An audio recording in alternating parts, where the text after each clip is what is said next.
Et du coup, c'est une façon donc de gérer un esclandre, un conflit vivace public dans l'espace professionnel. Toi, Jean-Christophe, par rapport à ça, dans quelle direction vas-tu nous emmener? Écoute, très simple, je vais faire la suite. La suite, c'est quoi? La suite, c'est on est, euh, on est dans le cas de la surconfiance.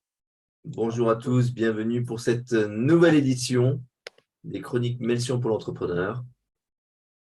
Tous les vendredis à 10h30, on va parler de sujets qui concernent les entrepreneurs. Alors, pourquoi je vous parle de la surconfiance dans ce cas? La surconfiance, hein, cet écart qu'il y a entre ce qu'on est capable de faire et ce qu'on pense pouvoir faire. Je vous rappelle que 93% des conducteurs se considèrent comme supérieurs à la moyenne. Et souriez pas bêtement, vous en faites partie. En particulier Patrick, qui se croit être un conducteur supérieur à la moyenne. Donc revenons sur le cas. Le cas, c'est quoi? C'est un collaborateur qui est en colère, qui fait un esclandre public. Corinne vient de nous expliquer comment il faut chercher avant tout à calmer l'esclandre public plutôt qu'à chercher à venir l'attirer dans une petite salle où on va pouvoir lui expliquer tranquillement face à face.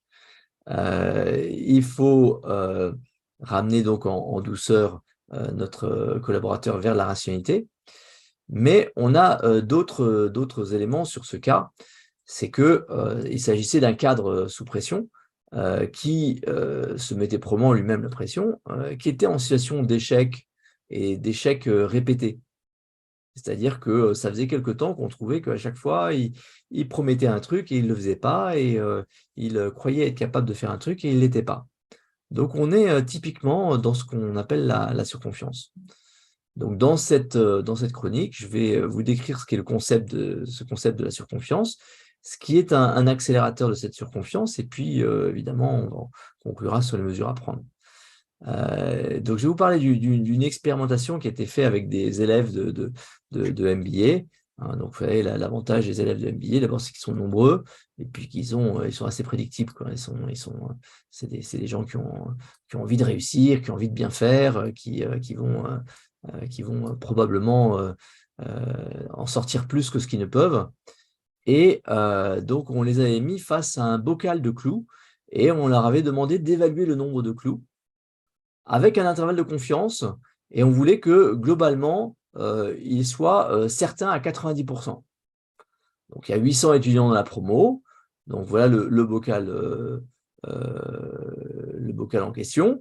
800 élèves, donc théoriquement 80 d'erreurs. Et là, la question, c'est pourquoi est-ce qu'on en a eu 400? Pourquoi est-ce qu'on a eu 50% d'erreurs au lieu d'avoir les 10% pour lesquels on leur demandait de se positionner? Donc, c'est une des expressions de la surconfiance. La surconfiance, en fait, il y a plusieurs formes. Il y a en fait trois grandes formes. La première, c'est la surestimation.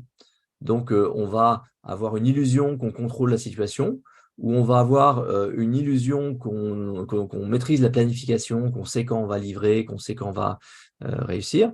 Et sinon, on peut avoir une, euh, une illusion que quelque chose va arriver, et en général, c'est plutôt, on surestime plutôt les événements. On surestime les événements qui sont pas favorables. D'où la preuve du contraire, en fait. C'est on veut pas on préfère se montrer pessimiste pour que si jamais ça arrive, on puisse dire qu'on le savait, au contraire de surestimer des événements favorables. L'autre grande catégorie, c'est les excès de précision. Donc là, on était typiquement là-dedans avec l'intervalle de confiance. Hein. C'est tous ces gens qui, quand vous leur demandez s'ils pensent que c'est le chiffre d'affaires, ça va être 56, et est-ce qu'ils en sont sûrs? en fait, ils vont donner un intervalle de confiance à 90%, alors que la réalité, c'est qu'ils n'en savent rien. Après, la dernière grande catégorie, c'est le surclassement, c'est-à-dire le fait d'être mieux que la moyenne, le fait de se comparer comme super à quelqu'un, ou d'avoir ce qu'on appelle des illusions positives, c'est-à-dire que on garde sur son sujet des illusions de ce qu'on est capable de faire. Je vous citerai l'exemple de Patrick qui pense qu'il est capable d'arrêter un homme avec un sabre par la force de sa pensée grâce à son travail de tai chi. Patrick, je pense que tu es dans une illusion positive. Et si, ça se teste, non? On peut s'en occuper. Alors, il y a un grand accélérateur en fait de cette surconfiance, hein. C'est-à-dire on a remarqué que lorsque l'échec est probable, lorsque la tâche est difficile ou que la personne qui fait l'estimation n'est pas qualifiée, on a une grande accélération. En fait, ce qu'il y a derrière, c'est le danger perçu.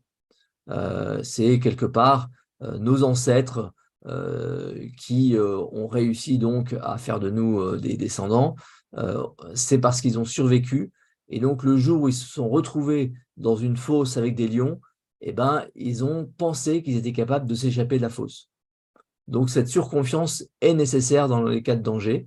Ça ne veut pas dire que tous ceux qui ont cru ont réussi à échapper, mais ça veut dire que ceux qui ont réussi à échapper, en général, y ont cru.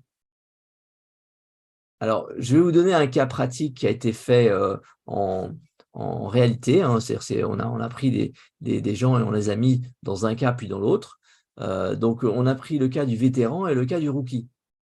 Donc, le vétéran, c'est quoi? C'est quelqu'un qui est en poste depuis 15 ans, qui connaît bien les actionnaire, il a une bonne relation avec eux. Là, on le met dans une cadre d'une négociation banale parmi d'autres qu'il a à faire sur des questions de négociation salariale. En principe, il doit rester en poste jusqu'à la retraite. Et il a face à lui un syndicaliste qui connaît bien, qui est honnête et droit, même si c'est quelqu'un qui va défendre comme il se doit sa position. Et le rookie, lui, il vient d'arriver, il ne connaît pas les actionnaires. La négo, pour lui, est une négo essentielle, c'est la première qu'il fait, il faut qu'il montre qu'il est bon. Il se sent sur la sellette et le syndicaliste en face est un pourri.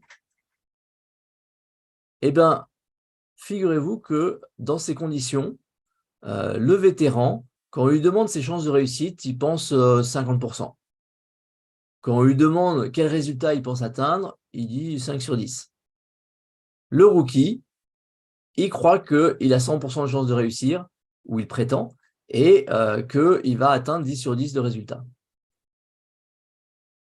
Vous voyez le sujet dans la surconfiance, c'est la pression que les gens se mettent. Donc, en conclusion, ne mettez pas vos collaborateurs sous pression des résultats.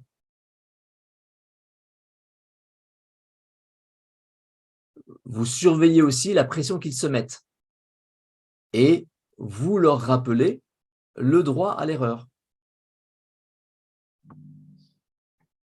La grande règle du management, c'est qu'on se sépare d'un collaborateur sur les valeurs, pas sur les résultats.